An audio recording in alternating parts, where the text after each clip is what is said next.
Welcome to this video where we'll take you on a special journey with this beautiful blackwater planted aquarium. The required materials are laid out including sand, driftwood and a mix of leaves and botanicals that will be used to create the special blackwater environment. Let us know in the comments what type of fish or shrimp you'd like to add in here, and whilst you're there, hit that like button if you're enjoying the video. We're using a mixture of catappa leaves, guava leaves, seed pods and elder cones. These decompose at various rates, with the leaves degrading first. This isn't a problem, and new leaves can be added in the following months as required. The botanicals were pre-soaked in hot water overnight in our special glass vase to help them sink. After all, no one likes a brown botanical floater. The subsequent tannin-stained water is safe for use later to create the desired blackwater tint. The leaves and botanicals slowly decompose in the aquarium water and leach tannins. This process mimics what happens in wild blackwater systems and is known to promote beneficial water conditions such as lowering pH, as well as promoting beneficial microflora and microfauna. When we're content with the overall design, we can fill up the aquarium with dechlorinated water and set up our small external filter. We don't often see many aquarium plants growing in blackwater systems in nature due to the dark water limiting light penetration, but in this aquarium we have decided to add a couple of easy species that will do well despite the lower light intensity. First, we add Microsorum pteropus trident by simply pressing it into a suitable gap between the wood pieces. Over time, this will secure itself as the rhizome attaches to the wood. Next, we prepare and add some Anubias petite using the same method as the trident fern.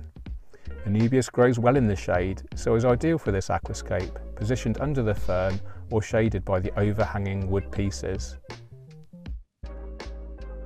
The final planting process today is to add some tissue cultured 1-2 grow floating plants. These help to remove excess nutrients and provide shade, thus helping to limit algae growth. Finally, we add our blackwater extract to create the desired effect, bearing in mind that the natural processes of the driftwood, decomposing leaves and botanicals will create even more tannins over the coming days.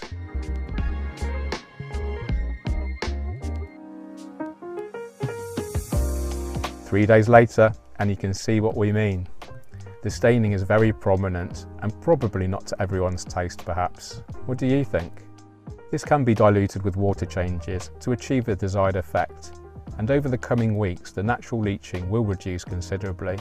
We've added CO2 injection to give the plants a helping hand, although this isn't absolutely necessary in this type of aquarium.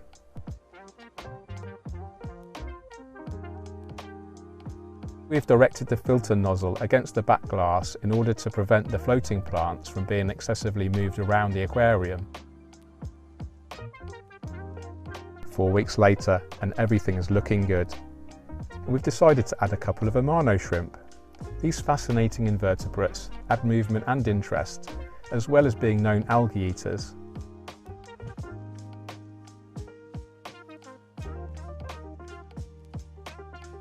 There is some prominent brown algae building on the glass that needs our attention. The floating plants are thinned out by scooping out the excess and disposing of carefully to ensure they don't become invasive in natural water systems. A water change is carried out to maintain ideal water quality and to further dilute the blackwater to our personal taste.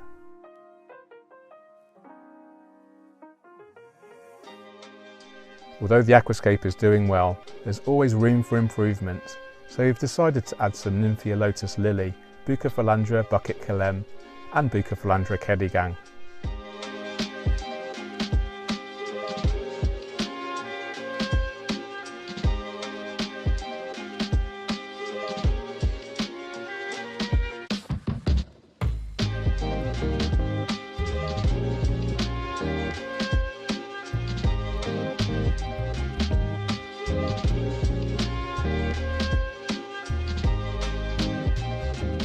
To add even more interest, some cherry shrimp are added to give the Amano shrimp some well-deserved company.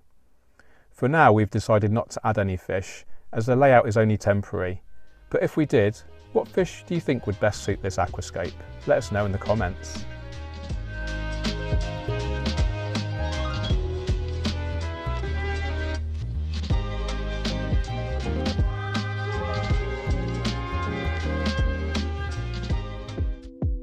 Now the aquarium is 90 days old and has arguably reached peak condition. All of the plants have grown in well and there's almost zero algae. Even the lily is growing so well it's producing oxygen bubbles, a process commonly known as pearling. Down below you can see how some of the leaves have decomposed to the extent that they take on a skeletal-like appearance. These can be left alone or removed and replaced with newly soaked leaves as desired. So we hope you've enjoyed following the 90-day journey of our unique and beautiful blackwater planted aquarium. We believe it shows how different styles of aquarium keeping and aquascaping can be combined to create a wonderful blend of nature and art in a subtle and understated way, without the need for complex planting layouts or fish stocking. Now it's time to dismantle the setup, ready for our next project.